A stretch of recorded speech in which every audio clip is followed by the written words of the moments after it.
পরের আয়াতে আল্লাহ বলেন ওয়াসাা বিহা ইব্রাহিম বানিহি ওয়া ইয়াকুব ইয়া বানিয়া ইন্নাল্লাহা আসতাফা লাকুমুদ-দীন ফালা তামুতুন্না ইল্লা ওয়া আনতুম মুসলিমুন। ইব্রাহিম নবী ইয়াকুব নবী তাদের সন্তানদেরকে ওসিয়ত করেছেন, হে প্রিয় সন্তান, আল্লাহ তাআলা তোমাদের জন্য দ্বীন নির্বাচন করেছেন ইসলাম, অতএব তোমরা মুসলমান না হয়ে মৃত্যুবরণ করবা না। এই দুই আয়াত থেকে বোঝা যায় অভিভাবকরাও ইসলাম পালন করতে হবে, সন্তানকেও ইসলাম পালনে উৎসাহিত করতে হবে। সূরা আলী ইমরানের 19 নম্বর আয়াতে আল্লাহ বলেন ইন্নাদ-দীনা ইনদাল্লাহিল ইসলাম, আল্লাহর কাছে একমাত্র দ্বীন হলো ইসলাম। সূরা আলী ইমরানের 85 নম্বর আয়াতে আল্লাহ বলেন وَمَن يَبْتَغِ غَيْرَ الْإِسْلَامِ دِينًا فَلَن يُقْبَلَ مِنْهُ, যে ব্যক্তি ইসলাম ছাড়া অন্য কোনো কিছুকে দ্বীন হিসাবে গ্রহণ করবে এটা আল্লাহর কাছে গ্রহণযোগ্য হবে না, তার থেকে এটা গ্রহণ করা হবে না। তাহলে আমাদের ধর্মের নাম ইসলাম, ইসলাম আমিও পালন করতে হবে, আমার সন্তানও ইসলাম পালন করে যেন, এই ব্যাপারে আমার খবরদারি করতে হবে। বিপরীত দিকে বিজাতীয় কালচার, তাদেরকে অভিভাবক বানানোর ক্ষতি, তাদের কালচার ও সভ্যতা আমাদের উপর তারা চাপিয়ে দেয়। আবু দাউদের হাদিস 4031 নম্বর হাদিস, এই হাদিসের মধ্যে রাসূলুল্লাহ সাল্লাল্লাহু আলাইহি সাল্লাম বলেন মান তাশাব্বাহা বিকাওমিন ফাহুয়া মিনহুম, যে ব্যক্তি কোন সম্প্রদায়ের সাথে সাদৃশ্যতা অবলম্বন করলো সে তাদেরই অন্তর্ভুক্ত হয়ে গেল, নাউযুবিল্লাহ। এই হলো 1 নাম্বার ক্ষতি। 2 নাম্বার ক্ষতি, তারা আমাদের মুসলিম তরুণ তরুণীদের গায়ে 8-7 খাটো ছোট পাতলা পোশাক উঠায় দেয়, যেটা আমাদের দেশের মুসলিম নারী যারা তাদেরকে এই জাতীয় পোশাকে তারা অভ্যস্ত করে তুলে ফেলেছে। 90 ভাগের মুসলমানের দেশেও অহরহ মা বোনরা তাদের এই কালচার গ্রহণ করে পাতলা পোশাক এখন এই মুসলিম নারী তারাও ধারণ করেছে। ইসলামে পোশাকের অনেক গুরুত্ব। সূরা আরাফের 26 নম্বর আয়াতে আল্লাহ বলেন ইয়া বানি আদম ক্বাদ আনজালনা আলাইকুম লিবাসান ইউয়ারি সাওআতিকুম ওয়া রিশা, হে আদম সন্তান, আমি তোমাদেরকে পোশাক দিলাম যা তোমাদের সতর ঢেকে রাখবে এবং তোমাদের সৌন্দর্যতার জন্য তোমাদেরকে পোশাক দিলাম। ওয়ালিবাসুত তাকওয়া যালিকা খায়র, তাকওয়ার পোশাক সর্বোত্তম পোশাক। তিরমিজির হাদিস 1999 নম্বর হাদিস, قال رسول الله صلى الله عليه وسلم لا يدخل الجنة من كان في قلبه مثقال ذرة من كبر। রাসূলুল্লাহ সাল্লাল্লাহু আলাইহি সাল্লাম বলেন, যার অন্তরে সরিষার দানা পরিমাণ অহংকার আছে সে জান্নাতে প্রবেশ করবে না। قال رجل إن الرجل يحب أن يكون ثوبه حسنا ونعله حسنة يا رسول الله। ওগো আল্লাহর নবী, অনেক মানুষ আছে এমন যারা চায় তার পোশাকটা যেন সুন্দর হয়, তার জুতা যেন সুন্দর হয়। হুজুর, এটাও কি অহংকার? নবীজি বললেন না, এটা অহংকার না। জামা সুন্দর হওয়া, জুতা সুন্দর হওয়া এটা অহংকার না। ইন্নাল্লাহা জামিলুন ইউহিব্বুল জামাল, আল্লাহ সুন্দর, সৌন্দর্যতাকে আল্লাহ ভালোবাসেন। হাদিসের শেষে নবী বলেন আল কিবরু বাতরুল হাক্কি ওয়া গামতুন নাস, অহংকার হলো সত্যকে অস্বীকার করা আর মানুষকে ছোট করে দেখা, এটা হলো অহংকার।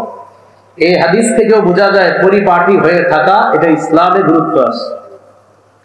এখন আমরা জানবো পোশাক মৌলিক ভাবে 3 প্রকার। একটু বলেন, ওয়াজিব, মুস্তাহাব, হারাম। ওয়াজিব, মুস্তাহাব, হারাম।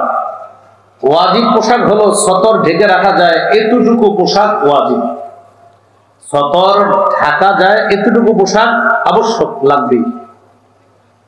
আবু দাউদের হাদিস 4017 নম্বর হাদিস। বাহস ইবনে হাকিম তার বাবা থেকে, তার বাবা তার দাদা থেকে হাদিসটা বর্ণনা করছে। তো তিনি বলেন, তিনি রাসূলুল্লাহ সাল্লাল্লাহু আলাইহি সাল্লামের কাছে জিজ্ঞাসা করলেন, আওরাতুনা মা নাতি মিনহা ওয়া মা নাদারু ইয়া রাসূলুল্লাহ। হুজুর, আমরা সতর কতটুকু খোলা রাখবো আর কতটুকু ঢেকে রাখতে হবে আপনার কাছে জানতে চাই।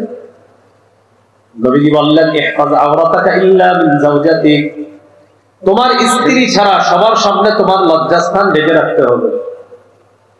সাহাবী প্রশ্ন করলেন, ইযা কানাল কওমু বা'দুহুম আলা বা'দিন, হুজুর যদি অনেকে একসাথে থাকে তাহলে কিভাবে সতর ঢাকতে হবে?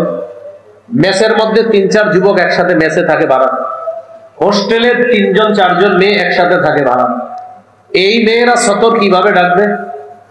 নবীজি বললেন, ইনস্তাতা আল্লাহ ইয়ারায়ান্নাহা আহাদুন ফালা ইয়ারায়ান্নাহা, একসাথে পুরুষরা থাকলেও আরেক পুরুষের সতরের দিকে তাকাবে না, মেয়েরা একসাথে থাকলে আরেক মেয়ের সতরের দিকে তাকাবে না। সাহাবী প্রশ্ন করলেন, ইদা কানা রাজুলু খালিয়ান ইয়া রাসূলুল্লাহ, হুজুর কেউ যদি ঘরে একা থাকে তাহলে কি সতর ঢাকতে হবে?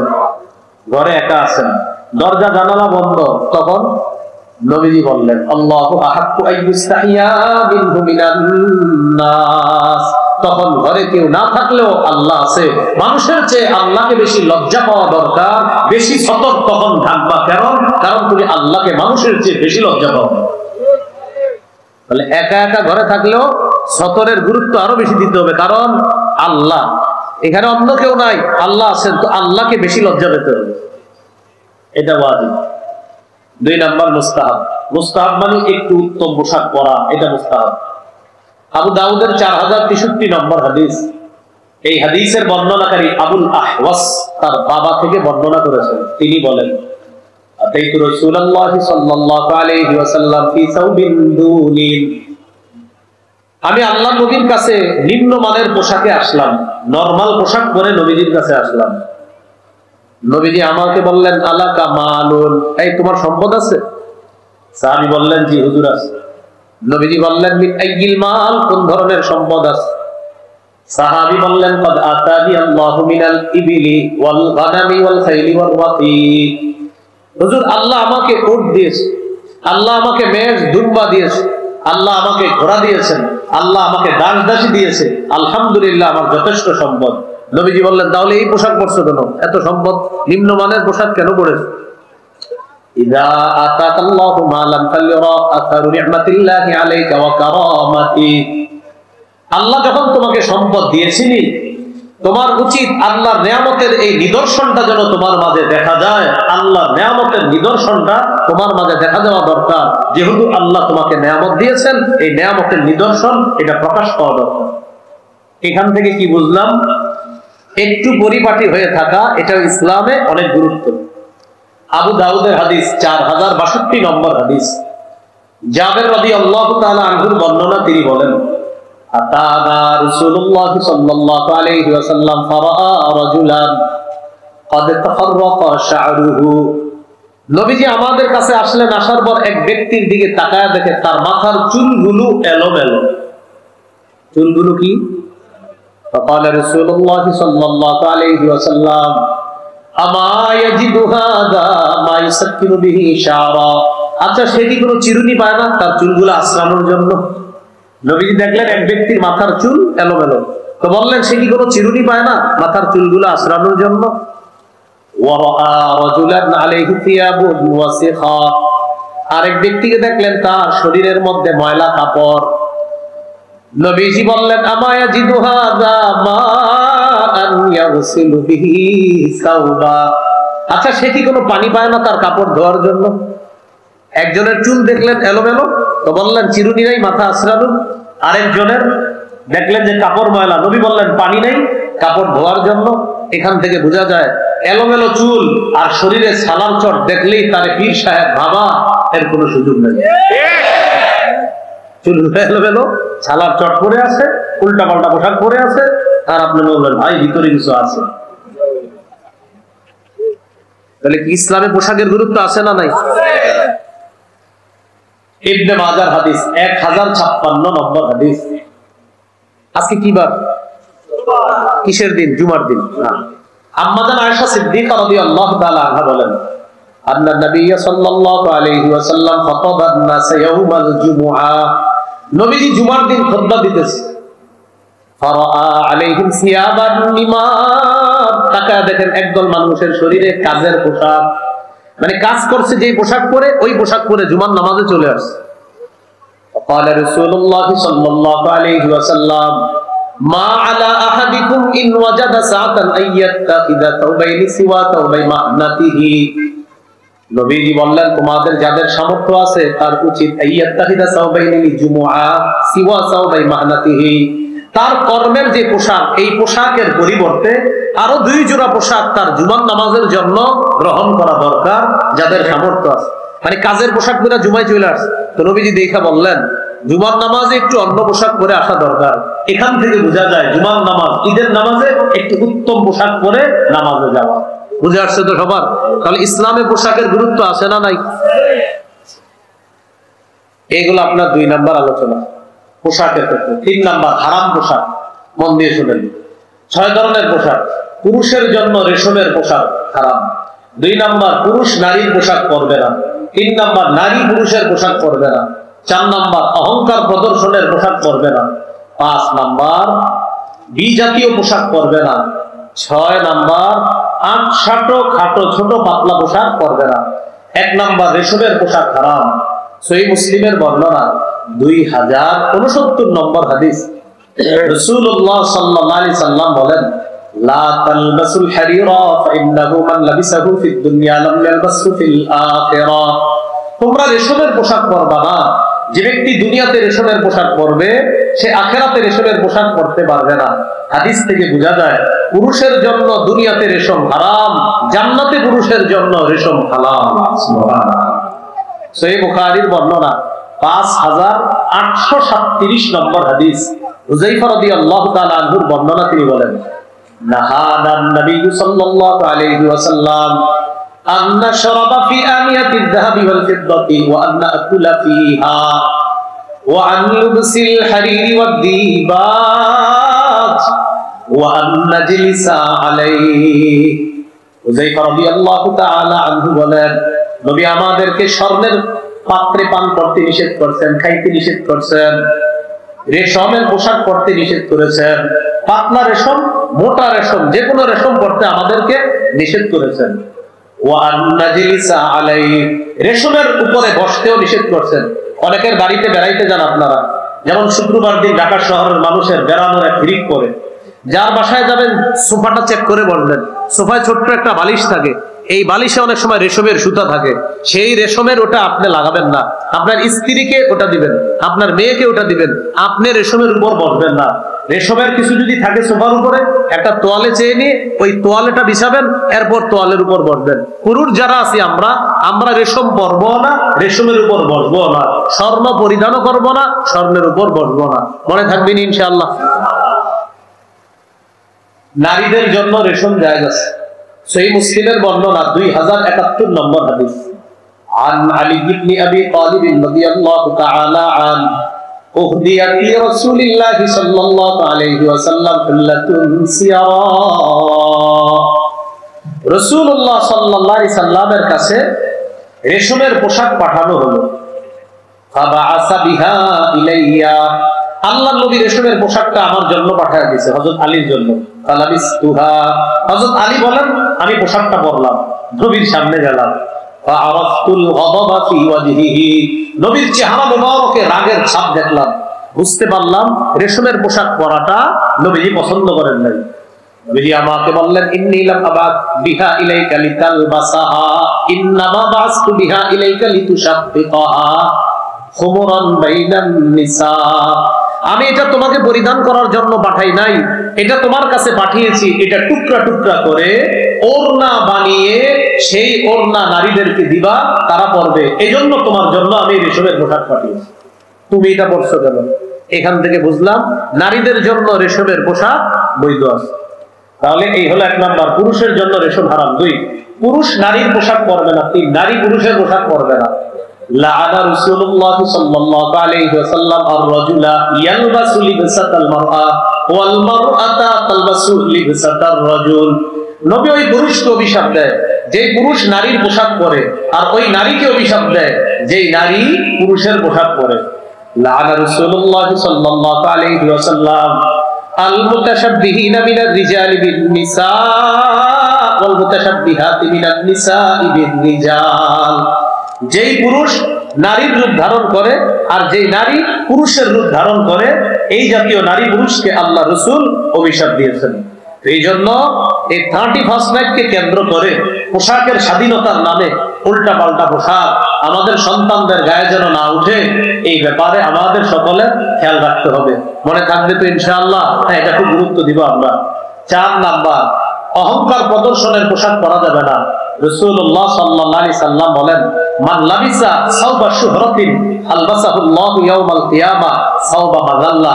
যে ব্যক্তি প্রসিদ্ধির পোশাক পরলো দুনিয়াতে, আখিরাতে আল্লাহ তাকে লাঞ্ছনার পোশাক পরায় দিবেন। 5 নাম্বার, বিধর্মীদের পোশাক পরবে না। আব্দুল্লাহ ইবনে আমর ইবনুল আস রাদিয়াল্লাহু তাআলা আনহুর বর্ণনা, তিনি বলেন, রাআ আলাইয়া রাসূলুল্লাহ সাল্লাল্লাহু আলাইহি সাল্লাম সাওবাইনি মুআসফারাইন। নবী আমার গায়ে 2টা রঙিন পোশাক দেখছে, যে কালারগুলো সুন্দর না। আমাকে বললেন, এগুলা কি পরছো তুমি? আজিহি মিন সিয়াবিল কুফার, এগুলা কাফেরদের পোশাক। ফালা তালবাসহা, এগুলা পরবা না। আমাদের অনেক ধনীদের ছেলেরা দেখবেন ছেঁড়া প্যান্ট পরে, এখানে ছেঁড়া, এখানে ছেঁড়া, এখানে ছেঁড়া। কুয়াকাটা হুজুরে বইলা চাঁদা উঠাইয়া এদেরকে প্যান্ট কেনার ব্যবস্থা করে দিন। ছেঁড়া প্যান্ট, এখানে ছেঁড়া, এখানে ছেঁড়া, এখানে ছেঁড়া। তো বলবেন, ভাইয়া তোমার তো টাকা পয়সার যদি সমস্যা থাকে তো আসো, আমরা এই এলাকায় যদি দেখেন বা হুজুরে বইলা টইলে আমরা চাঁদা উঠাইয়া তোমার প্যান্ট কেনার ব্যবস্থা করে দিই। এই বিধর্মীদের পোশাক পরা যাবে না।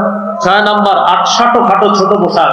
সহিহ মুসলিমের বর্ণনা, 2198 নম্বর হাদিস। রাসূলুল্লাহ সাল্লাল্লাহু আলাইহি সাল্লাম বলেন, সিনফানি মিন আহলিন নার, 2 শ্রেণীর মানুষ জাহান্নামী, লাম আরাহুমা, যাদেরকে আমি দেখি নাই। 1 নাম্বার, কওমুন মাহুম সিয়াতুন কাআদনাবিল বাকারি ইয়াদরিবুনা বিহান নাস, যাদের কাছে গরুর লেজের মতো চাবুক থাকবে, এই চাবুক দিয়ে মানুষের উপর অত্যাচার করবে জালেম এরা। আরেকটা হলো নিসাউন কাসিয়াতুন আরিয়াতুন মাইলাতুন মুমিলাত, এমন নারী যেই নারীরা পোশাক পরার পরেও উলঙ্গ। তারা কি পোশাক পরে? যেই পোশাকে অন্যকে আকৃষ্ট করে, নিজেরা অন্যের দিকে আকৃষ্ট হয়। রুহুসুহুন্না কাসনিমাতিল মুখতিল মাইলা, তাদের মাথার চুলগুলা হেলে পড়া উটের কুজের মতো। লা ইয়াদখুলুল জান্নাতা ওয়া লা ইয়াজিদনা রিহাহা, এরা জান্নাতে প্রবেশ করবে না, জান্নাতের ঘ্রাণও তারা পাবে না। তাহলে 31st নাইট কেন্দ্র করে এই কোন ধরনের পাতলা পোশাক আমরা পরবো না। একটু মন দিয়ে শুনেন। 1 নাম্বার, বিজাতীয় কালচার গ্রহণ করবো না। 2 নাম্বার, খাটো পোশাক পরবো না। 3 নাম্বার, টেটু আঁকবো না, শরীরে ফুলকি আঁকবো না। সহিহ বুখারী 5940 নম্বর হাদিস। লাআনা রাসূলুল্লাহ সাল্লাল্লাহু আলাইহি সাল্লাম আল ওয়াশিমা ওয়াল মুস্তাওশিমা ওয়াল ওয়াসিলা ওয়াল মুস্তাওসিলা, যে উল্কি আঁকে আর যেই নারী উল্কি এঁকে দেয়, যে নারী তার চুলে অন্যের চুল লাগায় অথবা যেই নারী চুল লাগায় দেয়, উভয়ের উপর আল্লাহ নবীর অভিশাপ। 4 নাম্বার, আতশবাজি ফুটাবো না। সূরা আহজাবের 58 নম্বর আয়াত। আল্লাহ বলেছেন, যারা মুমিন নারী পুরুষদেরকে অযথা কষ্ট দেয় তারা কঠিন পাপের বোঝা বহন করবে। 5 নাম্বার, গান বাদ্য বাজাবো না। সূরা লুকমানের 6 নম্বর আয়াত আছে, যারা এগুলা করবে তাদের জন্য লাঞ্ছনাকর শাস্তি। 6 নাম্বার, মদের জয় জয়কর অবস্থা হবে, আমরা এগুলাতে যাব না। সহিহ বুখারী 5590 নম্বর হাদিস, ইবনে মাজাহ 4020 নম্বর হাদিস। সূরা মাইদা 91 নম্বর আয়াত, মদ নিষেধ। 7 নাম্বার, আমরা জিনাকে হালাল মনে করা হয়, কিছু মানুষ জিনাকে হালাল মনে করে, নাউজুবিল্লাহ। সূরা বনী ইসরাঈল 32 নম্বর আয়াত, নিষেধ। 8 নাম্বার, অর্থের অপচয় হয়, সূরা আরাফ 31 নম্বর আয়াত। 9 নাম্বার, সময়ের অপচয় হয়, এটাও করবো না। 5টা জিনিসকে মূল্যায়ন করতে হবে জীবনে: জীবন, যৌবন, স্বাস্থ্য, সময়, সচ্ছলতা, নবীজি বলে দিয়েছেন। 10 নাম্বার, বিজাতীয় কোনো স্লোগান আমাদের মুখে আনবো না। কি স্লোগান বিজাতীয় স্লোগান। এটা হ্যাপি নিউ ইয়ারকে কেন্দ্র করে আনবো না, পহেলা বৈশাখ নববর্ষকে কেন্দ্র করে আনবো না। রমনার ভোট বলে মুসলমান বাচ্চারা গিয়ে দাঁড়াবে আর তাদের মুখের মধ্যে এগুলা বলা যে মুছে যাক গ্লানি, আপনার মুছে যাক গ্লানি, মুছে যাক ধরা, অগ্নি স্নানে সূচি হোক ধরা। নাউজুবিল্লাহ বলেন। এটা যারা আগুনের পূজা করে এটা তাদের স্লোগান। যাই হোক, শেষের দিকে একটু সংক্ষেপে বললাম, এই 10টা ভয়ঙ্কর অপরাধ সংগঠিত হয় 31 নাইটকে কেন্দ্র করে। তখন বলতে পারেন আপনি কেন বললেন? আপনারা যারা শুনছেন আপনারা করবেন, আরো 10 জনকে আপনি দাওয়াত দিয়ে দিবেন তারা যেন এগুলা না করে। আল্লাহ তাআলা আমাদের সকলকে যে কথাগুলো শুনলাম বললাম আমরা যেন মেনে চলতে পারি তৌফিক দান করেন। আসসালামু আলাইকুম।